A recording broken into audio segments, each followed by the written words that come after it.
ایک روزہ رکھنے پر اتنا ثواب ہے۔ اگر ہم غور کریں اپنے اماموں کی حدیث پر، غور کریں کہ پہلے رمضان مبارک سے لے کر 30 رمضان مبارک تک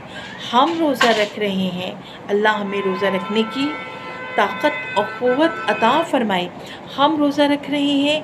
تو ہم تصور کریں کہ اللہ کتنی جنت کے دروازوں کو کھول رہا ہے،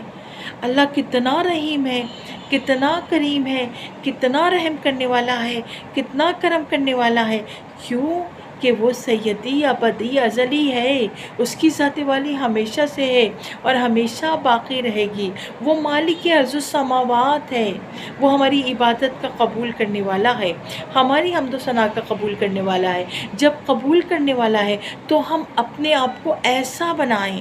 اپنے اندر ایسی پاکیزگی لائیں، اپنے اندر ایسی طہارت لے کر آئیں کہ ہم سے ہمارا خدا راضی ہو جائے۔ تقرب الہی کو پانے کی کوشش کریں۔ جب تقرب الہی کو ہم سب پا لیں گے نا تو یقین کیجئے گا شافع محشر راضی ہو جائیں گے، ساقی کوثر راضی ہو جائیں گے، خاتون محشر راضی ہو جائیں گی، سرداران شباب اہل جنت شبیر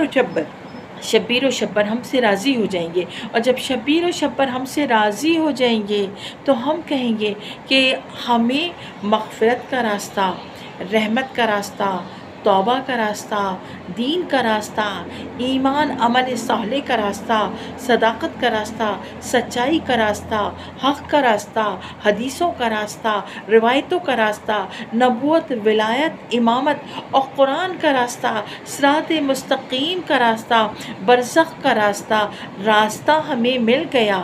اور جب راستہ مل گیا تو ہم لشکر امام زمانہ میں انشاءاللہ تعالی شامل ہوتے چلے جائیں گے۔ تو بس آخر میں کہنے کا مقصد یہ تھا کہ ہم غور کریں، فکر کریں، تصور کریں، ایسا نہ ہو کہ یہ مبارک مہینہ آئے اور تیزی سے گزر جائے، ہماری روزمرہ کی زندگی میں کوئی فرق نہ آئے، نہ عبادت کا خیال آئے، نہ روزوں کی فضیلت کا خیال آئے، نہ زکوٰۃ و خمس، نہ توحید، نہ تقلید، نہ پردہ۔ یہ تمام چیزیں اگر ہم چھوڑ دیں گے،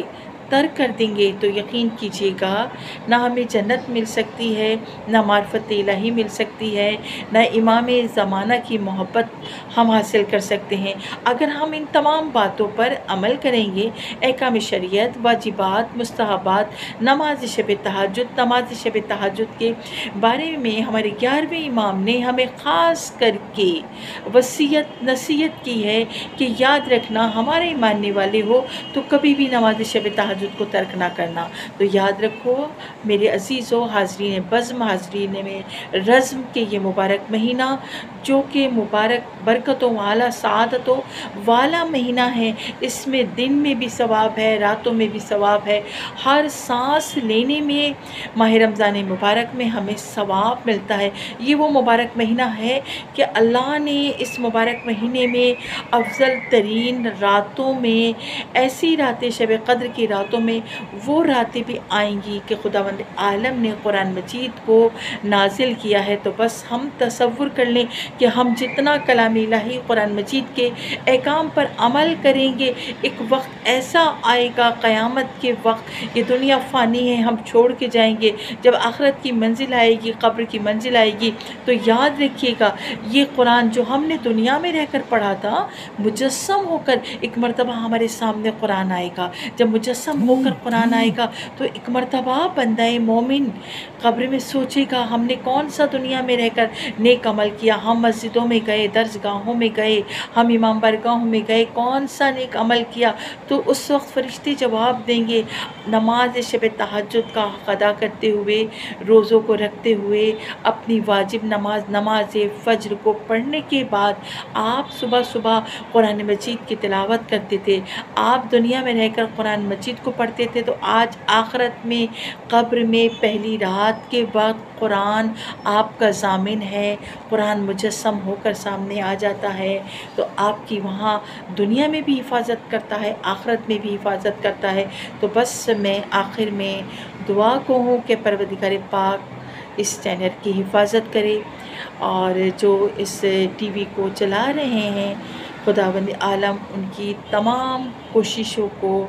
کاوشوں کو خداوند عالم اپنی بارگاہ میں صدقے میں امام زمانہ کے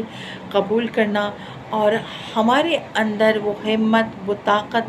وہ جذبہ پیدا کر دے کہ ہم معرفت پروردگار پاک کی عبادت الہی میں ہمیشہ سر جھکائے رہیں اور روزے رکھتے رہیں، روزوں کی اہمیت کو جانتے رہیں، فضیلت کو مانتے رہیں۔ قال اللہ تبارک و تعالی